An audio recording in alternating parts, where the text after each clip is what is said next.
Hello, hello, hello. And have you heard of the LARP effect? And if you are trying for your organization to get your team in order, you might want to book Stephen as your speaker and trainer. Over to you, Stephen. Tell us all about it. Thank you. Thank you.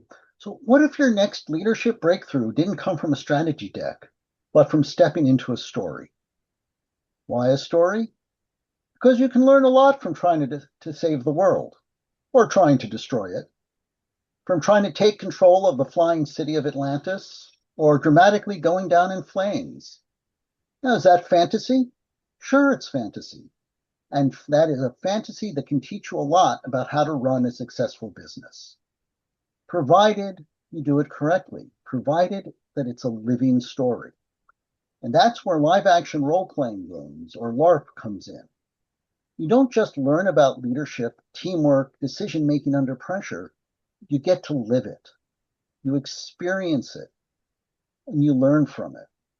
You get to spend a couple hours in a scenario that feels real emotionally, even though there's no actual physical risk.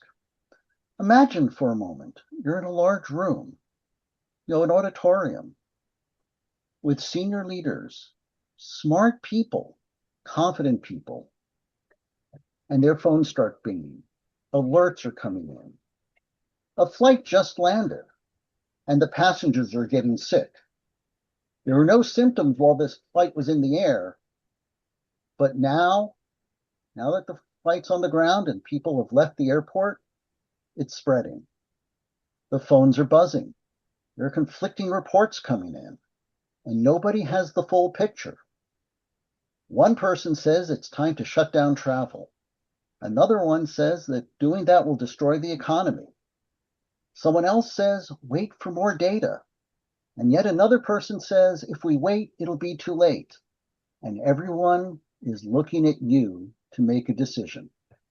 What do you do? Now, just pause there for a moment, because what you just heard me describe, what you just saw in your mind, is exactly what happens in organizations every single day. It's not the virus, but the decision part. Incomplete information, conflicting incentives, pressure, and time running out. And here's the problem. In the corporate world, we never train for that. Now, here's the twist. Here's the fun part of this. That scenario I gave you, it wasn't real. I realize after the pandemic, it might sound like it was real, but it wasn't. It was a LARP. It was a live immersive simulation, a living story that I designed and ran 20 years ago, long before COVID ever showed up. But the behavior of the people involved, completely real. Because under pressure, people do what is natural for them to do and play out the story that they're in. There's a reason athletes practice performing under pressure and tell stories about overcoming the competition. There's a reason martial artists spend hours practicing how to block a punch and tell stories about their experience. Because we do what we've practiced until it becomes natural. And story, living story, is a key part of how we practice. We create, the stories we tell, the stories we live, tell us how things are going, guide our expectations, and focus our attention. And when you think about it, we think in narrative. We organize our lives in narrative. Ask someone or think about, what did you do today? And before long, you'll have constructed a story about it. And the stories we inhabit shape perception, behavior, even our physiology. Organizations are no different. They are living stories woven from shared goals, shared history, and shared struggle. When the story is fragmented, culture fractures. When the story is vivid and shared, teams come together to become more than just the sum of their parts. Live action role playing is applied organizational psychology. It's an immersive simulation for leadership development, team performance, strategic decision making, and cultural transformation. Inside a well designed LARP, goals collide, information is incomplete, incentives compete. Power dynamics surface. Under pressure, real behavior appears. Strategy turns from abstraction into lived experience. And the research in goal-setting theory, motivation science, experiential learning, and cognitive bias all converge on the same conclusion. The skills practiced under emotionally meaningful conditions stick. Shared story creates shared social reality, and social reality drives meaning, engagement, performance. Organizations stagnate when their story calcifies, when urgency crowds out curiosity, when past success becomes dogma. They thrive when they continually bring people into new stories and renew old ones. LARP is a space where organizations can create their new stories and revitalize their old stories. But there's more. LARP doesn't just stand for live action role playing. It also describes exactly what people walk away with every single time. LARP, leadership, alignment, role, perspective, and as a little bonus, strategy, real strategy, not a PowerPoint deck. Let's think about that. Leadership. Who actually steps up when it matters? Not who has a title. Who stands up? Who fills the role? Businesses are full of people who hold titles, but who never step up when the hard decisions arrive. Alignment, where people are pulling together and where they're quietly working against each other, where they're in sync and where they're acting at cross purposes, not because they intend to, but because they haven't trained to work together. Role, who understands what they're responsible for and who doesn't? Who jumps in at the wrong place and gets in the way? Who quietly supports their teammates and makes sure the job gets done? Perspective, who sees the whole system? And who's trapped in their own private silo? And then strategy, what actually works once reality gets a vote. Because effective strategy is always changing, always responding to what is happening around you. If you don't have strong leadership, if you have poor alignment, misunderstood roles, and a lack of perspective, then what you get is bad strategy. Strategy that fails when things don't go as expected. Strategy that tries to do too much with too few resources. Strategy that tries to do everything instead of focusing on what matters. And you can't fake that in a simulation like a well-designed LARP. It shows up fast. In one session, everything was under control until the first person died in the simulation. And you could feel the room change. There were over 100 people there. And all of a sudden, the exercise became real. Tension spiked. Decisions got sharper and more difficult. People stopped talking about theory and abstract situations. They started making real trade-offs. There was suddenly personal risk involved, even though it was only a game, a simulation. And dying simply meant you spent the next couple of hours watching instead of participating. It didn't matter. It became real. At a different company, decades of success left them confident, too confident. They were on top of the world and saw no reason to change anything. Then things got difficult. What happened? Leadership froze. Their plans didn't change. New information was rejected. They paid the price. You've probably all seen that happen a few times. In another LARP session, the group's strategy appeared flawless until a key player was eliminated. And again, they didn't adjust. When we debriefed at the end, they recognized that the behavior they had just seen in miniature in a game was happening every day at their office. Strategy becomes sacred, rigid, unchanging. They weren't adapting to new information. They were simply ignoring it. But, and this was good news, now they could see what was happening and they could change it before it burned them. and they did change it. That's learning. That is change that sticks. Because in every organization, in your organization, those moments are real. They happen. You just don't know when. They don't come with a nice little sign on them saying, today is the day you need to be ready.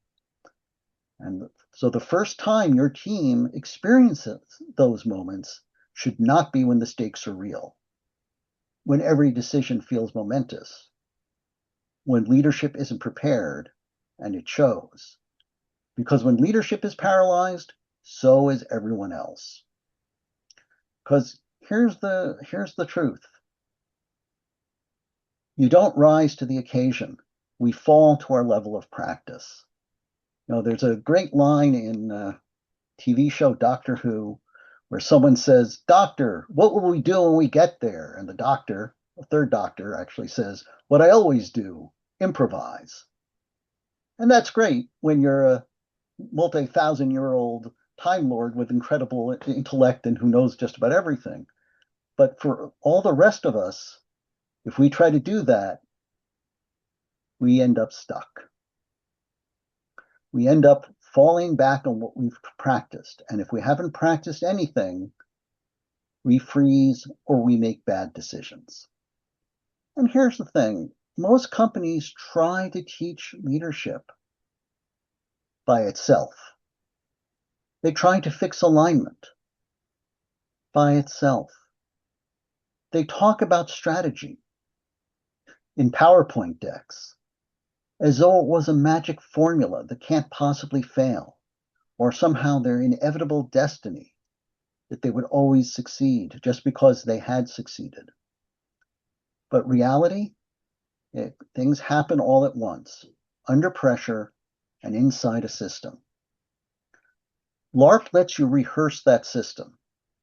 It lets your team experience the hard moments before they happen in real life, so that when those moments do occur, you've been there before.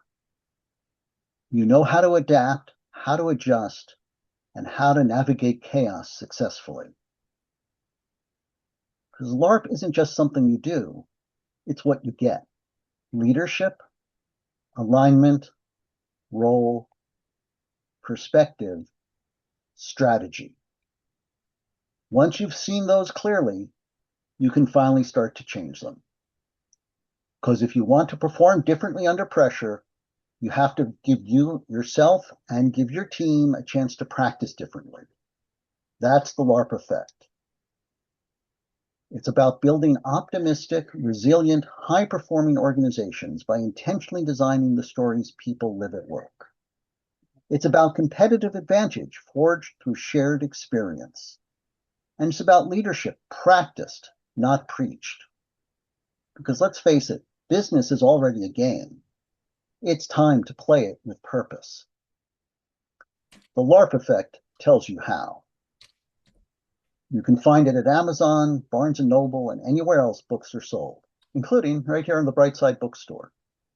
And in addition to the LARP effect, I'm the author of 2 other books on organizational development and leadership, the 36-hour course in organizational development and organizational psychology for managers. I speak on leadership and strategy, and I run LARPs for businesses that are seeking to dramatically improve employee engagement and organizational performance. You can find out more about me and my coaching and consulting services at my website, www.7stepsahead.com.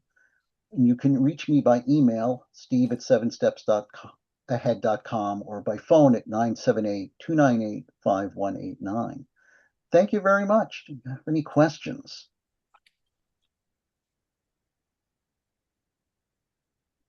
Does anyone have any questions? Amazing. That was outstanding, Stephen. I appreciate that. Thank you. Thank you. It puts things in those regard to set them to a new level, a new perception, and understanding. It's amazing. Good job. Really good job. Are there any questions? In the pursuit of outstanding action, you know, wow, it can lead you down many roads, but of course, you know, your actions mean everything. Your actions mean everything, and how you respond. So, wow. I'm just impressed. That was great, Stephen. That was really really outstanding. What was the impetus? What was the purpose of the? I mean, what brought you to this book writing and this development like that? Well, I will say I started designing LARPs just as a fun thing to do when I was an undergraduate at MIT. And I founded the MIT Assassins Guild, which is still around today. It is the longest running collegiate LARP organization in the United States. And it led me writing games led me eventually from computer science to organizational psychology and to writing books about it because fundamentally I wanted to make business life more pleasant for the people in it. I worked at IBM, I worked at a bunch of startups and a few other companies in between. And the tech world, the business world in general, can be a very, very frustrating place. This is a chance to get better performance through a way that is fun, that is engaging for people, and that lets people create shared stories and create shared connection at work. I mean, when you look at it, the research finds that something like 40%, I think it is, of workers are disengaged. They don't feel any connection. It's a paycheck. Change that, bring them in, bring them more connection, your performance goes up exponentially. Yes. Wow, Wow. phenomenal in its own side. So as a practice and as a, because I mean, formula wise, it creates an environment for us to consider now, strategic actions, strategic Mhm. actions that have a historical, result component. So that's big. That's big. Where now the bar raises that I can expect to succeed because I have a history of performance models that I know have and will work. And so, good job, good deal there. And so, with that being said, and I wouldn't know how to. I mean, next steps, Yeah. next steps. And so, with that being said, Al has a question. Al? Yeah, very interesting story, Steven. Uh, Regarding your martial art, what type of martial arts are you in? Are you in jiu-jitsu or karate or taekwondo or I, whatever? I'm in a style called Danzanru, Hawaiian style jiu-jitsu. Oh, okay, interesting. And Uh, in your book, do you incorporate some of the techniques or the discipline that you can incorporate back to your organizational psychology or the leadership skills and the I resilience? do I do have some martial art examples in my books, in all of them actually. Uh, Again, not in depth because it's not a martial arts book, but certainly the concepts often apply. And so I do work those in. Oh, and what sort of like resilience, in terms of your during your transition between like IBM computer science going into whatever you're doing right now? What are your challenges? I'm sorry, I don't think I quite got the Your question. challenges, when you're transitioning from your IBM, I mean you're in the computer science field that you're moving on to a different new field, like what you're doing now. Well, I've been doing this for a while now, but I will say the big challenge is that I moved away from a field that would have guaranteed me high paying employment for the last 25 years to go off on my own because I believed it was something worth doing. And because I believe that this is something that can help other people. Kudos. Thank you. Right. So Rick just joined us, and thank you, Rick. I was on the show, so it was hard to get to LinkedIn, but I'm so pleased to have you.